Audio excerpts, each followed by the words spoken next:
வாங்க வணக்கம். Welcome to Cookieswell channel.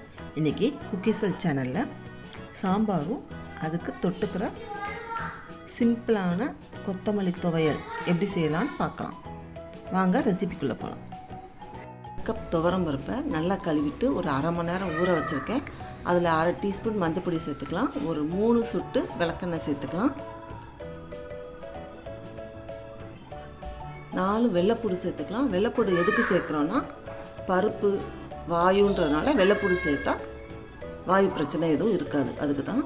ஒரு 4 சின்ன வெங்காயம் சேர்த்துக்கிறேன். இது வந்து டேஸ்ட்டுக்காக சேர்த்துக்கிறோம். சேர்த்து வேக வைக்கும் போது அந்த டேஸ்ட் நல்லாயிருக்கும். 2 மீடியம் சைஸ் தக்காளி சேர்த்துக்கிறேன். இப்போ குக்கரை மூடிட்டு ஒரு 4 விசில் விட்டு எடுத்துக்கலாம்.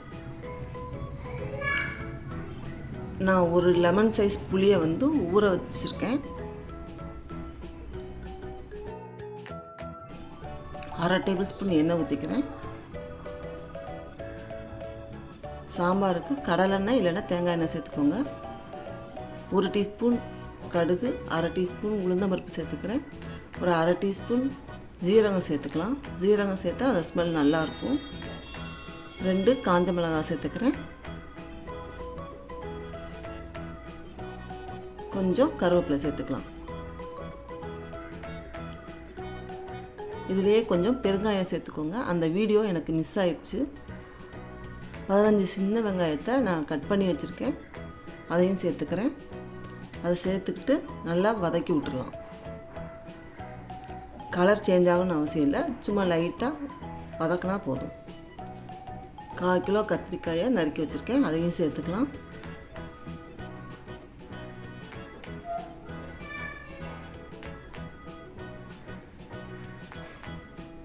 அரை மாங்காவை குட்டி குட்டியாக கட் பண்ணி வச்சுருக்கேன். குட்டி குட்டியான ரொம்ப குட்டியாக இல்லை, ஒரு மீடியம் சைஸாக கட் பண்ணிக்கோங்க.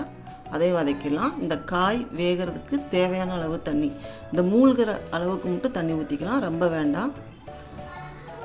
காயெலாம் வேகட்டும். இப்போ நம்ம பருப்பை வேக வச்சுருக்கோம்ல, அது எப்படி இருக்குன்னு பார்க்கலாம். பாருங்கள், நல்லா வெந்துருச்சு. இப்போ இந்த தக்காளியை எடுத்து தனியாக வச்சிடலாம்.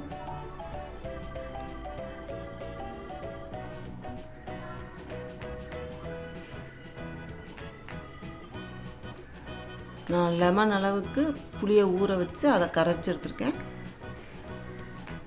அதில் 2 டேபிள் ஸ்பூன் நம்ம சாம்பார் பொடி செஞ்சுருக்கோம்ல, அந்த பொடி போட்டுக்கிறேன். இதிலையே உப்பும் போட்டுக்கிறேன். நம்ம கலந்து வாயில் ஊற்றி பாருங்கள். உங்களுக்கு உப்பு புளி எல்லாமே கொஞ்சம் கூட இருக்கணும், மிளகாய் பொடி காரம் எல்லாமே. ஏன்னா காய்க்கு தேவையானது பருப்புக்கு தேவையானது எல்லாமே அந்த காரம் எல்லாமே இதில் தான் இருக்கும். காய் வெந்துக்கிட்டு இருக்கு. காய் ரொம்ப வேகணும்னு இல்லை, ஒரு 3/4 வேக்காடு வெந்தால் போதும். இப்போ நம்ம அந்த தக்காளி தோலை எடுத்துட்டு அதையும் அந்த புளிக்கரைசல்லையே சேர்த்து நல்லா பிசைஞ்சு விட்டுருங்க. ஏன்னா ஏற்கனவே தக்காளி வெந்துட்டதுனால அது வந்து ஈஸியாக கரைச்சிடலாம். தோல் ஏதாவது இருந்தால் அப்படியே எடுத்து போட்டுருங்க. தேவையான தண்ணி இதிலையே சேர்த்துக்கலாம்.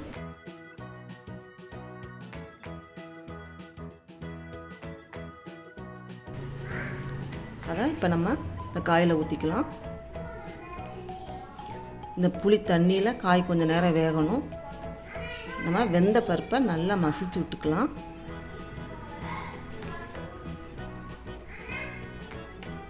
நல்லா கொதிக்குது. காய் இப்போ நல்லா வெந்துருச்சு.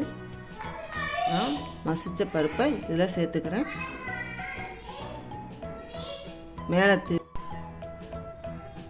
குக்கரையும் கழுவி அந்த தண்ணியும் நான் சேர்த்துக்கிறேன். இப்போ நல்லா சாம்பாரை கிளறி விடுங்க. ஏன்னா நம்ம வந்து வெந்த பருப்பை சேர்த்துருக்கோம். நம்ம கிளறி விடலைன்னா அது அடி பிடிச்சிரும், அடியில் போய் தங்கி. அதனால் நல்லா கலக்கி விட்டுக்கிட்டே இருங்க. இப்போ நல்லா வெந்துருச்சு.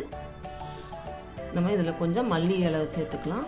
நான் இன்றைக்கி தேங்காயோ எதுவும் அரைச்சி ஊற்றலை, அதனால் அடுப்பை ஆஃப் பண்ணிவிட்டு அரை டேபிள் ஸ்பூன் தேங்காய் எண்ணெய் சேர்த்துக்கிறேன். நல்லாயிருக்குங்க அந்த டேஸ்ட்டு. இப்போ மூடி வச்சிடலாம். இப்போ அடுத்து கொத்தமல்லி துவையல் எப்படி செய்யுதுன்னு பார்க்கலாம். 1/2 கப் மல்லி இலை, 10 மிளகாய் வத்தல், 2 டேபிள் ஸ்பூன் உளுந்தம்பருப்பு, ஒரு சின்ன நெல்லிக்காய் அளவு புளி எடுத்துக்கிறேன்.